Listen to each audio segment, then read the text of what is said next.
Perdre un parent, c'est perdre un repère fondateur. C'est affronter l'absence, mais aussi tout ce qu'elle réveille. Les souvenirs, les blessures, les rancunes, les injustices familiales. Dans l'envers du décor, on parle de cette étape où le chagrin se mêle à la réalité, les démarches, les héritages, les tensions, mais aussi des solidarités qui se révèlent, des rituels qui apaisent et de ce travail intime qui est d'accepter la perte réelle et symbolique. Bienvenue dans l'envers du décor, l'émission où on parle de ce qu'on vit, mais également où on parle de ce que l'on ne montre pas tout le temps. Aujourd'hui, on parle du deuil d'un parent, ce moment où tout bascule, où tout vacille. On perd non seulement parfois un père, une mère, mais aussi un repère, un rôle, et puis parfois un lien, une relation entre frères et sœurs. Entre solidarité, incompréhension et tension autour de l'héritage, chacun vit ce deuil à sa manière et si au-delà des papiers et des querelles. Il s'agissait plutôt d'apprendre à accompagner la perte dans toutes ses dimensions, à la fois réelles et symboliques. Et c'est cette problématique que nous allons poser maintenant ici dans l'envers du décor.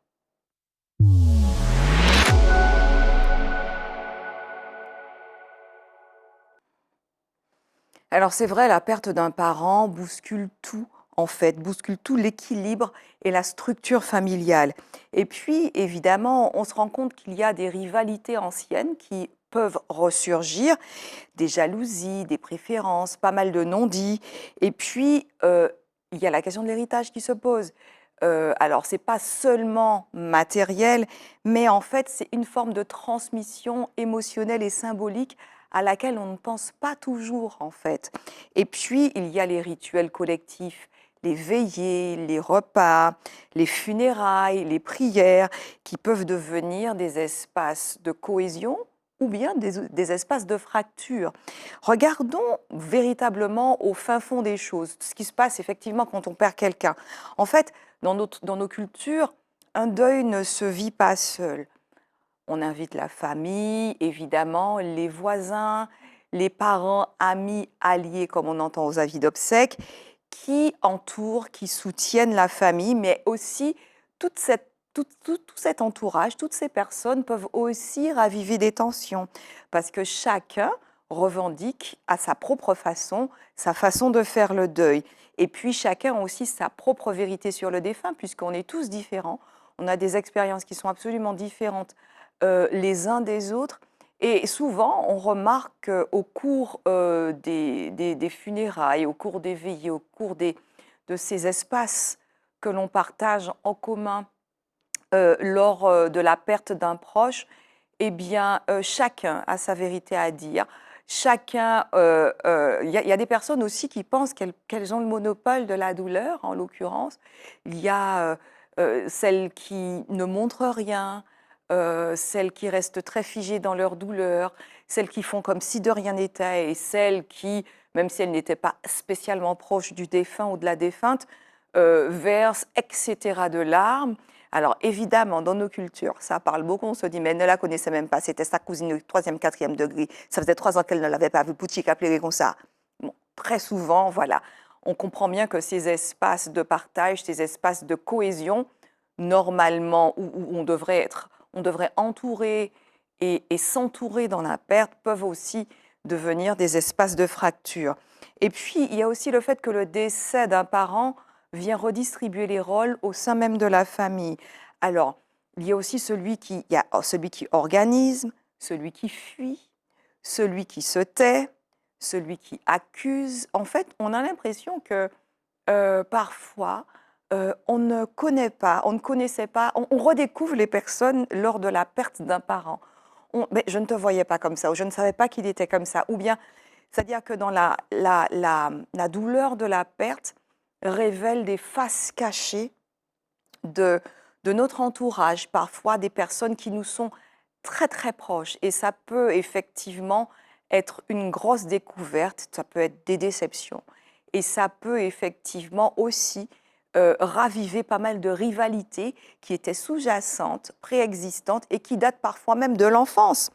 Et puis, il y a aussi le poids des non-dits familiales, c'est ce le poids des non-dits, du non-dit familial, hein, des non-dits familiaux, qui s'expriment souvent à ce moment-là. C'est justement ce que j'évoquais précédemment.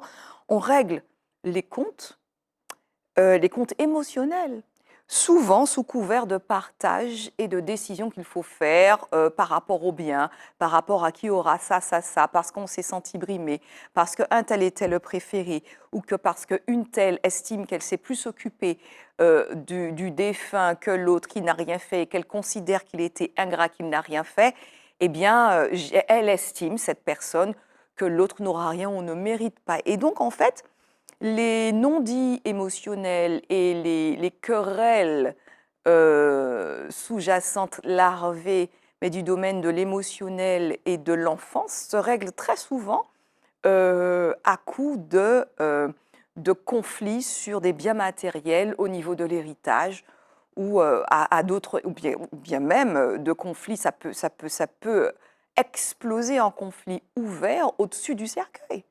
Et ça pose problème. J'ai même entendu quelqu'un me dire que pendant la veillée, elle a été estébécouée, estomaquée au-delà de la perte du deuil, de voir une cousine éloignée, éloignée, éloignée prendre un selfie avec le défunt.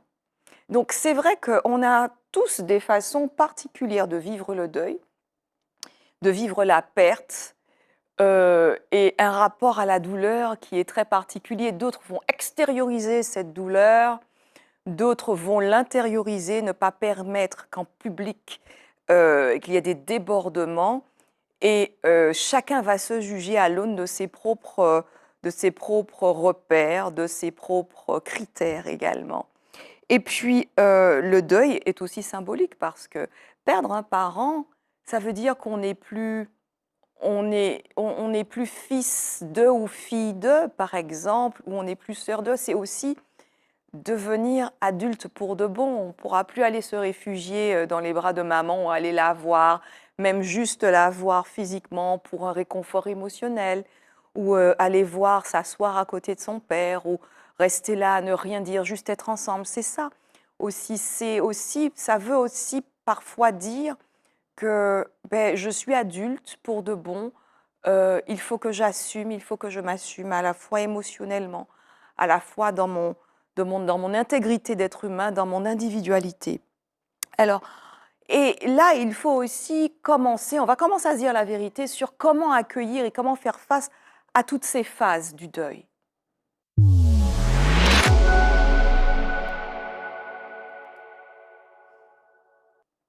Alors, la première chose à faire pour accueillir le deuil et l'intégrer dans toute sa complexité, c'est que il faut d'abord accueillir cette complexité, c'est-à-dire se rendre compte que ce n'est pas noir, c'est pas blanc, qu'il y a plein de zones grises et que on peut aimer et en vouloir à la fois, que la tristesse n'efface pas la colère, mais aussi que la colère n'efface pas l'amour. Ça veut dire que même si j'en veux à mon frère ou à ma sœur de ne pas avoir été là, de ne pas avoir nanana, ça n'empêche que je l'aime quand même. Et ça veut dire que ça n'empêche pas non plus que dans quelques mois, dans quelques années, après avoir géré ma douleur, après avoir géré la perte que j'ai ressentie, je reconnais que je l'aime toujours et je décide de vivre cet amour de façon plus saine, au-delà des récriminations qui datent parfois de l'enfance ou de ce que j'estime qui a été inacceptable à cette période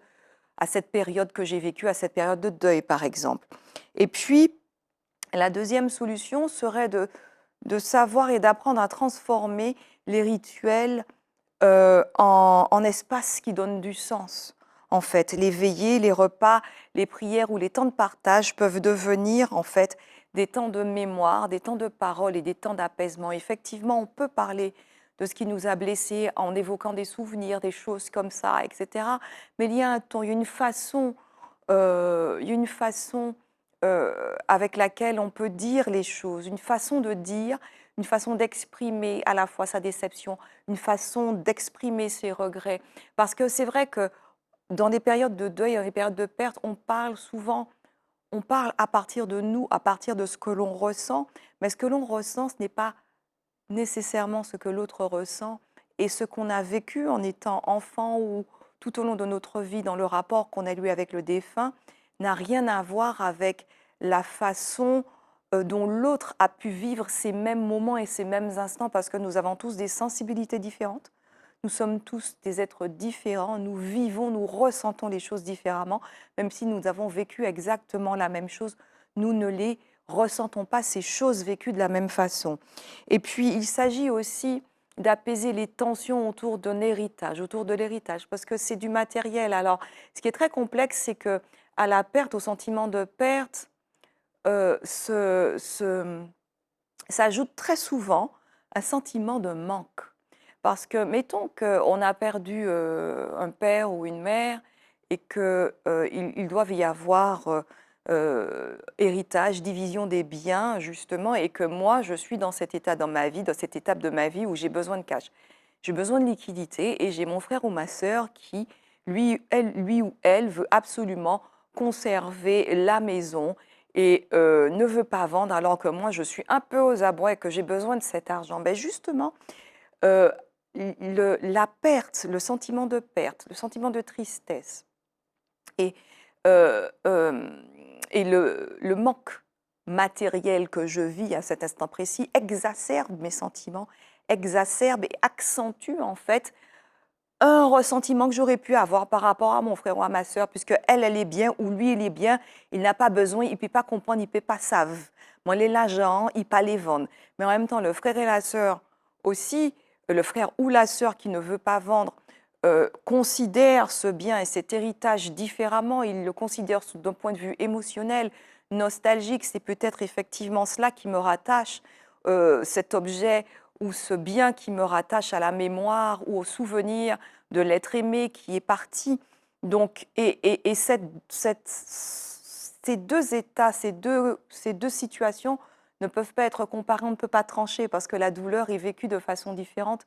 Et l'attachement aussi aux choses matérielles ne peut pas être comparé parce que ce sont deux personnes, deux situations différentes. Et effectivement, il s'agit donc d'apaiser les tensions autour de l'héritage, comprendre que ce n'est pas seulement une affaire de bien, mais que c'est aussi une affaire de reconnaissance, de loyauté, loyauté émotionnelle, loyauté mémorielle, mais aussi une reconnaissance des blessures anciennes. Parce que si on a eu un grief contre sa sœur ou son frère, dont on pensait qu'il était le préféré et qu'il a toujours été favorisé de la vie, et que moi, j'ai passé toute ma vie à m'occuper de mes parents ou à galérer, etc., mais il est clair qu'il y aura des tensions autour de l'héritage. Il faut prendre du recul, même si c'est extrêmement dur, et se demander ce que je veux garder de ce passage, de cette étape de vie et de ce que l'autre aurait aimé, sans grief et sans rancune de ce que celui qui est parti, celui ou celle qui est parti aurait aimé qu'il se passe, en fait, au-delà de toute considération, et de savoir aussi quel être humain, quel genre d'être humain est-ce que je veux être, est-ce que je veux devenir par rapport à cette perte aussi. Voilà, et ben voilà, c'est la fin de cet épisode consacré au deuil et à la perte d'un proche. Je vous remercie de m'avoir écouté, et si vous traversez un deuil et si votre famille porte encore les traces d'un deuil, sachez que vous n'êtes pas seul et que vous pouvez trouver du soutien émotionnel sur les plateformes et les parcours audio offerts par Bicom. Je vous invite à aller en ligne sur le site internet pour découvrir le parcours qui vous convient le mieux. Mais en attendant, prenez soin de vous et de ceux qui restent, parce que même dans la perte, il y a encore des relations à construire ou encore à reconstruire. À très bientôt pour un nouvel épisode de l'envers du décor.